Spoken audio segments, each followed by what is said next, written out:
Assalamualaikum. Waalaikumsalam warahmatullahi wabarakatuh. Mari kita berselawat terlebih dahulu, Ibu. Allahumma sholli ala Sayyidina Muhammad. Allahumma sholli alaihi. Dengan Ibu siapa dan dari mana? Dari hamba Allah di Cirebon. Baik, silakan Ibu bisa bertanya kepada Buya. Assalamualaikum Buya. Waalaikumsalam warahmatullahi wabarakatuh. Semoga Buya dan keluarga sehat selalu. Amin. Alhamdulillah. Makin berkembang al-bajahnya Buya. Amin. Amin. Maaf Buya, saya mau bertanya.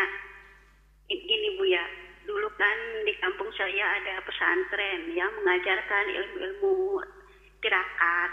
Salah satunya yang saya tahu ini Buya, ilmu sambatan.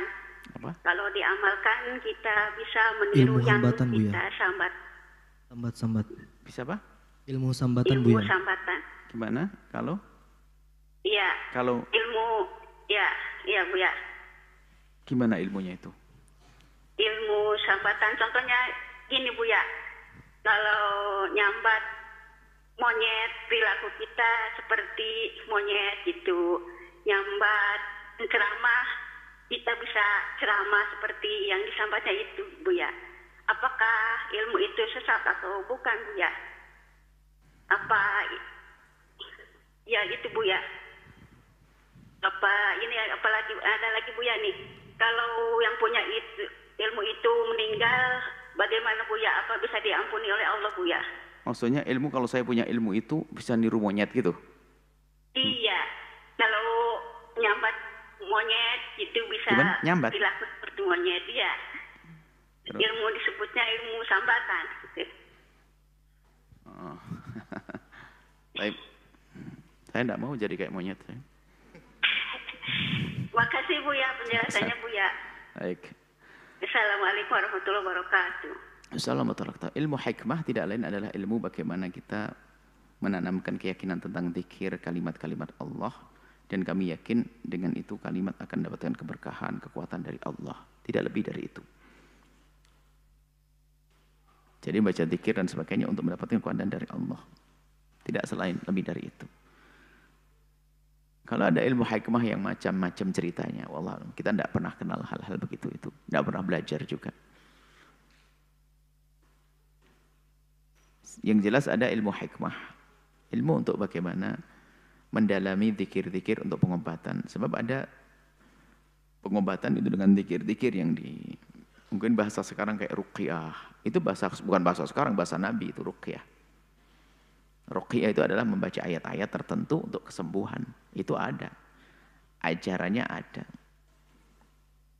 Tapi kadang hikmah itu menjadi kayak dunia perdukunan. Ruqyah itu sendiri juga sampai menjadi kayak dunia perdukunan. Ruqyah itu sebenarnya sangat sederhana sekali. Ada orang datang bacakan Fatihah seperti yang terjadi pada sahabat Nabi. Ngobati orang sakit seperti itu, nggak usah pakai cerita macam-macam. Nggak usah ditambah yang enggak. Kalau melihat sesuatu mungkin, tapi yang jadi masalah nanti takut bohong. Wah, lihat di dalammu ada naga, ada segala macam. Wah, ini yang saya nggak ngerti hal-hal begitu. Naga sendiri benar ada atau enggak? Kok ada naga bagaimana? Hah? Naga itu mana? Jadi biasa ya, kalau sudah mulai aneh-aneh itu bukan wilayah saya. Yang penting saya takut masuk wilayah bohong. Saya enggak ngerti kata guru kami. Kalau enggak ngerti bilang enggak tahu. Cuman ada rambunya dalam Islam. Rambu dalam Islam. Rambu-rambu. Selagi keluar dari rambu enggak boleh ngambil. Sekarang ilmu hikmah jadi perdukunan kayaknya. Artinya ada dukun nyamar jadi kiai. Kan kacau. Pakai bahaji Pak Ustadz. Tapi isinya enggak karuan. Seperti halnya jimat sendiri juga jangan berlebihan. Tapi jangan berlebihan, maksudnya jangan sampai seperti orang mengatakan jimat syirik dan sebagainya. Atau sebaliknya, dikit-dikit jimat. Nah, yang mengatakan jimat syirik juga bermasalah. Wong jimat itu adalah dia tidak meyakini. Asalkan dia tidak meyakini kekuatan ada pada sesuatu tersebut. Tapi keyakinan bahwasanya yang beri kekuatan adalah Allah. Di dalamnya ada kalimat-kalimat. Cuman sebetulnya kalau kembali masalah jimat itu sendiri ada. Zaman saya tidak Abdullah bin Umar, tapi itu jimat itu adalah tulisan ayat-ayat, termasuk ayat-ayat Falak bin Muawwidhataini, dibungkus kemudian diletakkan di anak kecil. Karena apa? Untuk menjaga. Karena anak kecil belum bisa baca zikir. Kalau anak gede pakai jimat ya aneh. Kalau gede dibaca zikirnya, bukan dikalungkan, begitu loh. Tapi jangan seperti sebagian orang, jimat syirik. Ya, enggak begitu dong. Kecuali meyakini dengan jimat ini aku bisa begini, itu syirik. Tapi kalau jimat maknanya adalah ngambil keberkahan daripada ayat. Anak kecil boleh. Kalau yang gede, baca zikir dong, Ridul Latif. Nah, termasuk ilmu sambatan, jangan ngerti gimana. Allah alam, jangan ngerti. Hanya rambu-rambu. Kalau sudah aneh-aneh begitu, jangan deket-deket. Wah itu enak nanti punya ilmu itu. Nanti saya pengen ceramah jadi kiai begini. Sudah pakai ilmu itu, ceramah itu. Ceramah apa jadi itu? Ya. Jadi kami himbau kalau sudah ada ilmu yang begitu-begitu,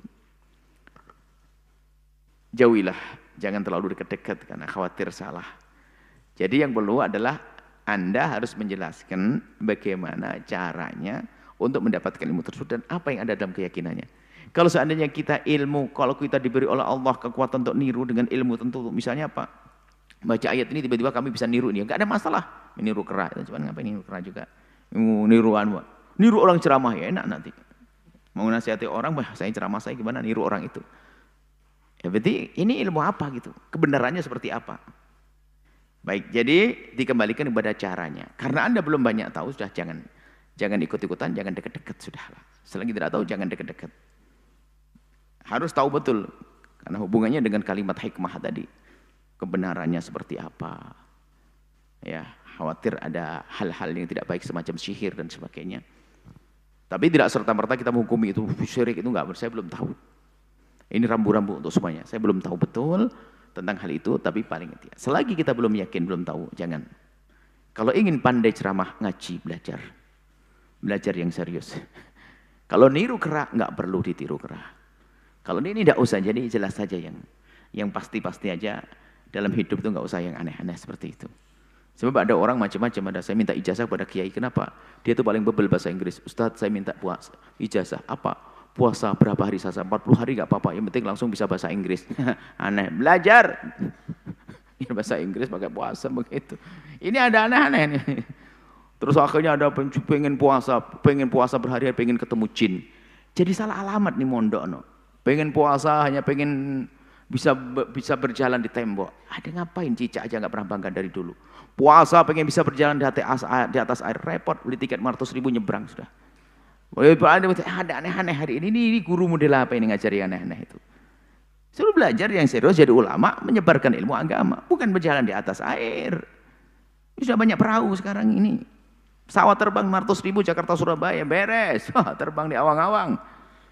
Sudahlah, jangan kalau sudah maksud ini para santri, Anda jangan tergiur dengan ilmu aneh-aneh. Anda datang santri nuntut ilmu, ya udah itu yang diajarkan Nabi istilahnya.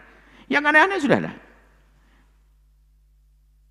Tidak usah. Semoga Allah menjaga kita semua. Allah a'lam bishawab. Setelah Anda menyaksikan video ini, jangan lupa berselawat kepada baginda Nabi Muhammad sallallahu alaihi wa alihi wa sahbihi wasallam.